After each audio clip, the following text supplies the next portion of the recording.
उसी दिन यीशु घर से निकलकर झील के किनारे जा बैठा और उसके पास ऐसी बड़ी भीड़ इकट्ठी हुई कि वह नाव पर चढ़ गया और सारी भीड़ किनारे पर खड़ी रही।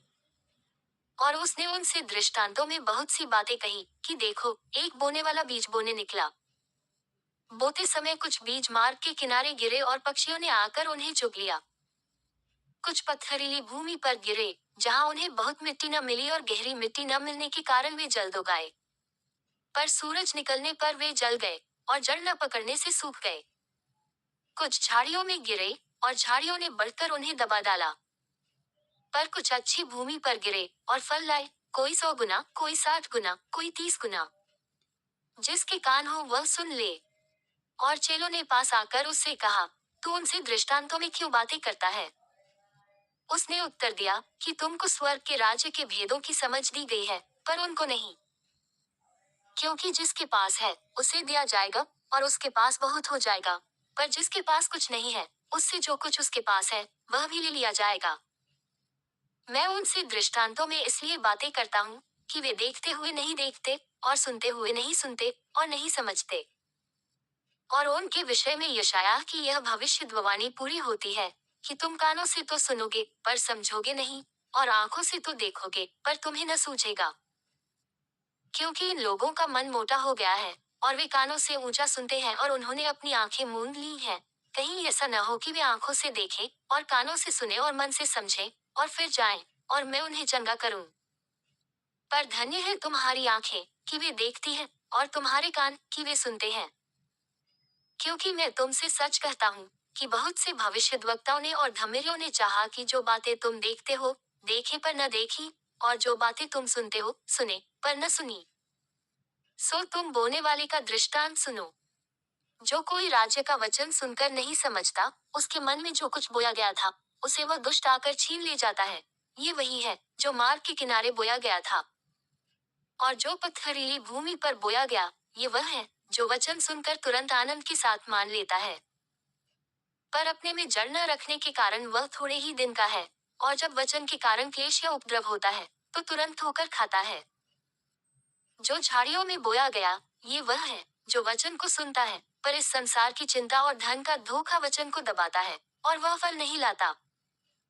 जो अच्छी भूमि में बोया गया, ये वह है जो वचन को सुनकर समझता है और फल लाता है, कोई 100 गुना, कोई 60 गुना, कोई 30 गुना। उसने उन्हें एक और दृष्टांत दिया कि स्वर्ग का राज्य उस मनुष्य के समान है जिसने अपने खेत में अच्छा बीज बोया।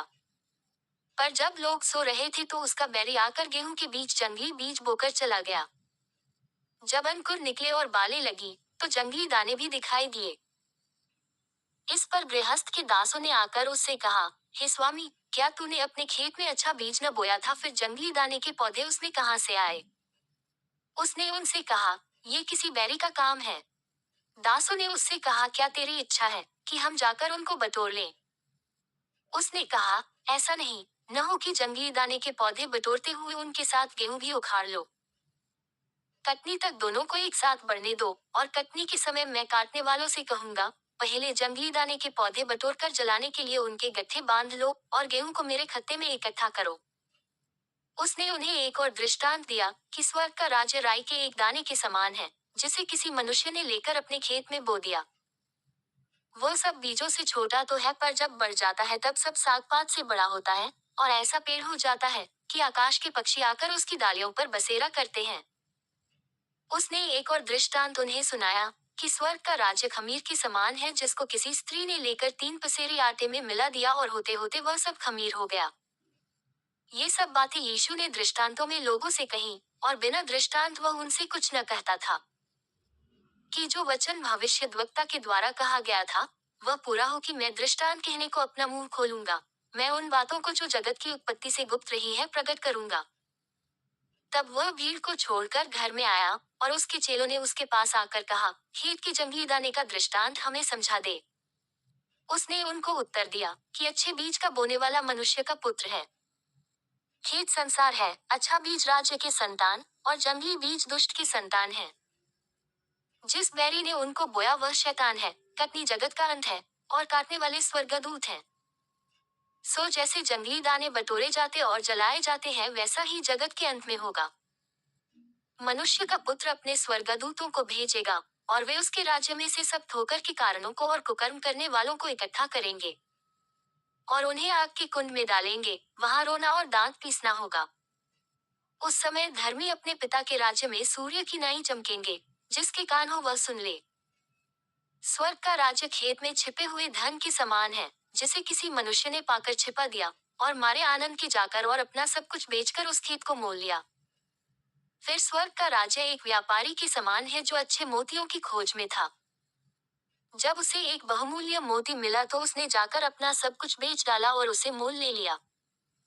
फिर स्वर्ग का राज्य उस बड़े जाल के समान है, जो समुद्र में डाला गया और हर प्रकार की मछलियों को समेट लाया। और जब भर गया, तो उसको किनारे पर खींच लाए, और बैठकर अच्छी अच्छी तो बर्तनों में इकट्ठा किया और निकम्मी निकम्मी फेंक दी। जगत के अंत में ऐसा ही होगा। स्वर्गदूत आकर दुष्टों को धर्मियों से अलग करेंगे और उन्हें आग के कुंड में डालेंगे। वहां रोना और दांत पीसना होगा। क्या तुमने ये सब बातें समझी? उन्होंने उससे कहा, हाँ। उसने उनसे कहा, इसलिए हर एक शास्त्री जो स्वर्ग के राज्य का चेला बना है, उस गृहस्थ के समान है जो अपने भंडार से नई और पुरानी वस्तुएं निकालता है। जब यीशु ये सब दृष्टांत कह चुका, तो वहां से चला गया और अपने देश में आकर उनकी सभा में उन्हें ऐसा उपदेश देने लगा कि वे चकित होकर कहने लगे कि इसको ये ज्ञान और सामर्थ के काम कहाँ से मिले। क्या ये बड़ाई का बेटा नहीं? और क्या इसकी माता का नाम मरियम और इसके भाइयों के नाम याकूब और यूसुफ और शमौन और यहूदा नहीं? और क्या इसकी सब बहनें हमारे बीच में नहीं रहती? फिर इसको ये सब कहाँ से मिला? सो उन्होंने उसके कारण ठोकर खाए। पर यीशु ने उनसे कहा, भविष्यद्वक्ता अपने देश और अपने घर को छोड़ और कहीं निरादर नहीं होता। और उसने वहां उनके अविश्वास के कारण बहुत सामर्थ के काम नहीं किए।